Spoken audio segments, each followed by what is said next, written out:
F2, F3 చిత్రాల తర్వాత Venkatesh, director Anil Ravipudi కాంబినేషన్లో వస్తున్న సినిమా సంక్రాంతికి వస్తున్నాం. శ్రీ వెంకటేశ్వర క్రియేషన్స్ నిర్మిస్తున్న ఈ చిత్రం సంక్రాంతి కానుకగా జనవరి 14న థియేటర్లలో అడుగుపెట్టనుంది. బీన్స్ సిసిరోలియా సంగీతం అందిస్తున్న ఈ మూవీ నుంచి ఇప్పటికే విడుదలైన పాటలకు మంచి స్పందన లభించింది. ఇక ఈ సినిమాలో ఓ పాటను వెంకటేష్ ఆలపించినట్లు తెలుస్తోంది.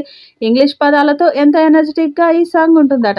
అంతేకాదు వెంకటేష్, ఐశ్వర్య రాజేష్, మీనాక్షి చౌదరిపై ఈ పాటను చిత్రీకరించినట్లు సమాచారం. న్యూ ఇయర్ కానుకగా ఈ సాంగ్‌ని విడుదల చేసే అవకాశం ఉంది. మొత్తానికి వెంకటేష్ పాడిన ఈ పాట సంక్రాంతికి మోత మోగించడం ఖాయమని అంటున్నారు. మొదటి 2 పాటలకు చార్ట్ బస్టర్ రెస్పాన్స్ వచ్చింది. ఫస్ట్ సింగిల్ 'గోదారి గట్టు' గ్లోబల్ టాప్ 20 వీడియోస్ లిస్ట్‌లో ప్రవేశించగా, సెకండ్ సింగిల్ 'మీను' కూడా అన్ని మ్యూజిక్ చార్టుల్లో అగ్రస్థానంలో ఉంది. Makers Sankranti special song shooting ప్రారంభించారు. బీన్స్ సిసిరోలియో సంక్రాంతి ఫెస్టివల్ వైబ్ ని హైలైట్ చేసే మరో అద్భుతమైన నెంబర్ ని కంపోజ్ చేశారు. ఆర్ఎఫ్సిలో వేసిన వైబ్రెంట్ సెట్ లో హీరో వెంకటేష్, హీరోయిన్స్ మీనాక్షి చౌదరి, ఐశ్వర్య రాజేష్ పై ఈ సాంగ్ ని చిత్రీకరిస్తున్నారు. పోస్టర్ లో వెంకటేష్, ఐశ్వర్య, మీనాక్షి ఇతరులు కలిసి డాన్స్ చేస్తూ కనిపించారు. ఇక్కడ అందరూ సంప్రదాయ దుస్తుల్లో ఆకట్టుకున్నారు. ఈ ఎనర్జెటిక్ కలర్ఫుల్ నెంబర్ కు భాను మాస్టర్ కొరియోగ్రఫీ చేస్తున్నారు.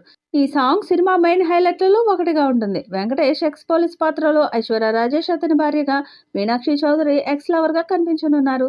దిల్ రాజు సమర్పిస్తున్న ఈ చిత్రాన్ని శిరీష్ నిర్మిస్తున్నారు. ఈ చిత్రానికి సినిమాటోగ్రఫీని సమీర్ రెడ్డి నిర్వహిస్తుండగా, AS Prakash production designer, Thammiraju editor. చిత్రానికి స్క్రీన్ ప్లేను ఎస్ కృష్ణ, జి ఆదినారాయణ అందించగా, వి వెంకటేష్ యాక్షన్ సన్నివేశాలకు కొరియోగ్రఫీ చేస్తున్నారు. సంక్రాంతికి వస్తున్నాం జనవరి 14న సంక్రాంతి కానుకగా విడుదల కానుంది. త్వరలోనే 3వ సాంగ్ విడుదల కానుంది. ఈ చిత్రంతో వెంకటేష్ ఎలాంటి రికార్డ్స్ క్రియేట్ చేస్తాడో చూడాలి.